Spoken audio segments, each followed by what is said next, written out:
Hi, everyone.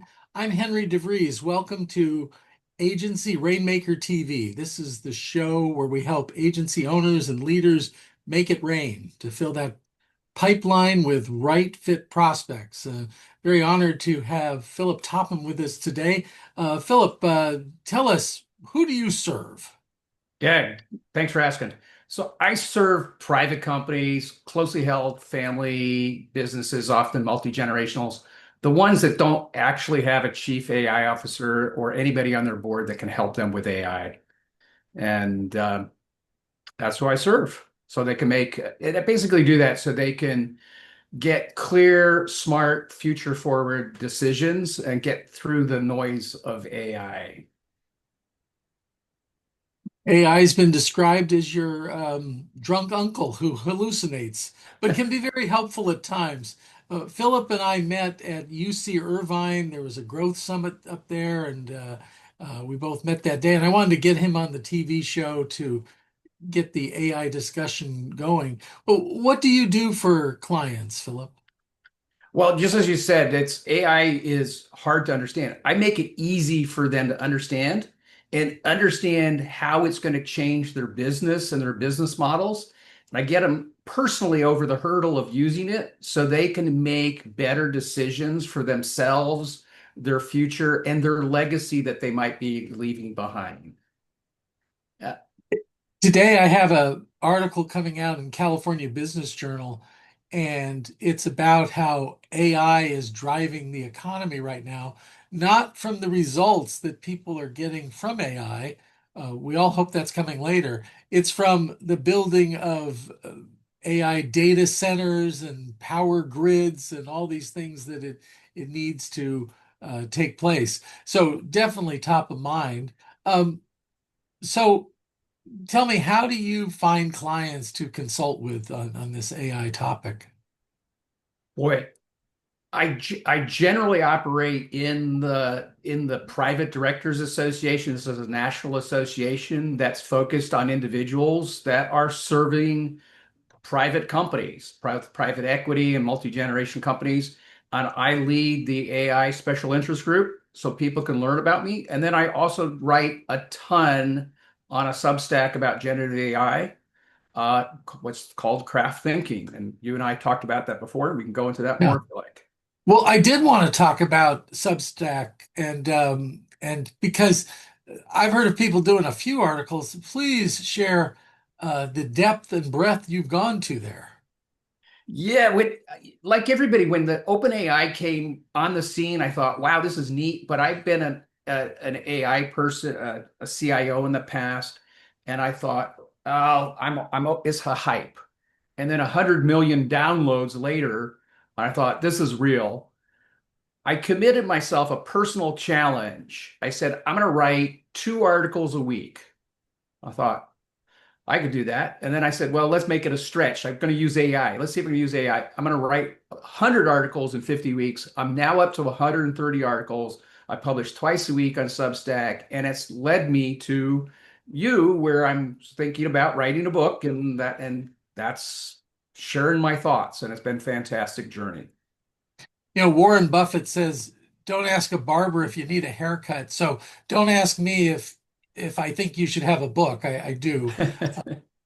I wanted to have you on the TV show for two main reasons. One is um, the strategy of finding this target-rich environment, the private directors, and then because I teach 7 top ways to generate leads. Number 4 is to find the target-rich association and go deep in it, and don't just be a member. Volunteer, be involved, because people will see how you handle the little things, and that'll help inform them. Well, I bet he does the same when he's handling the big things like consulting on AI projects. So bravo for that. The other thing is we rate that as number 4. You also do number 3. Number 3 is get published. And there's so many different ways to get published these days. Yes, books, yes, articles. Obviously, that's my forte. I also have a weekly column on LinkedIn.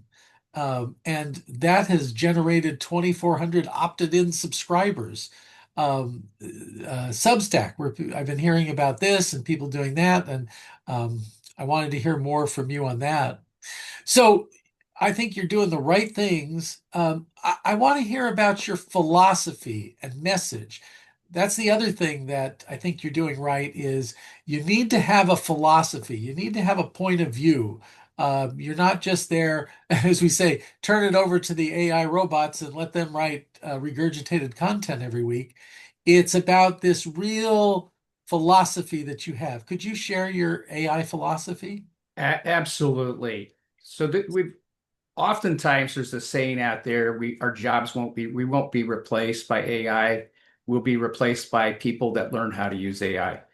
But that's part of the equation.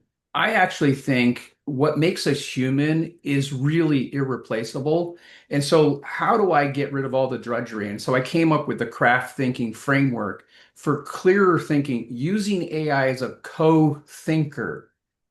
We can consume information really fast, but what's really important in the future is thinking through things and our intentionality, what our values are, and amplifying them. Using AI, we can do that in spades. I would never have been able to write 130 articles and explain my views if I had to do the grammar the old way and the editing the old way. It was a drudgery.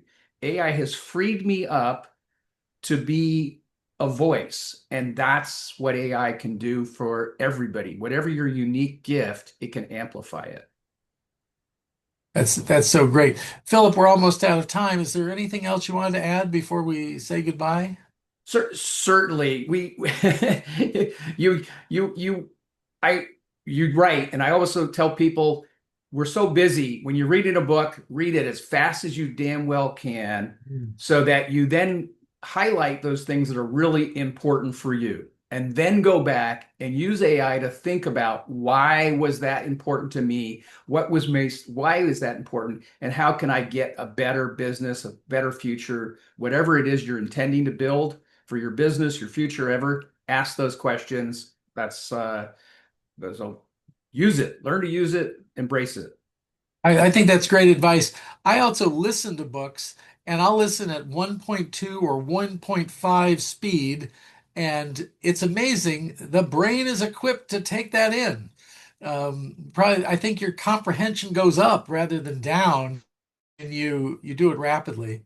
Yeah. And my wife, who works for the firm, who does a lot of personal reading, she was for a while always saying, "Well, I'm reading while I'm listening to the. Well, I'm reading while I'm listening to." And we said, like, can we just agree that it's all reading now? It's just different ways of doing it, and it's about consuming the information. Thank you so much for being on. I'd like to have you as a guest again, so I look forward to that.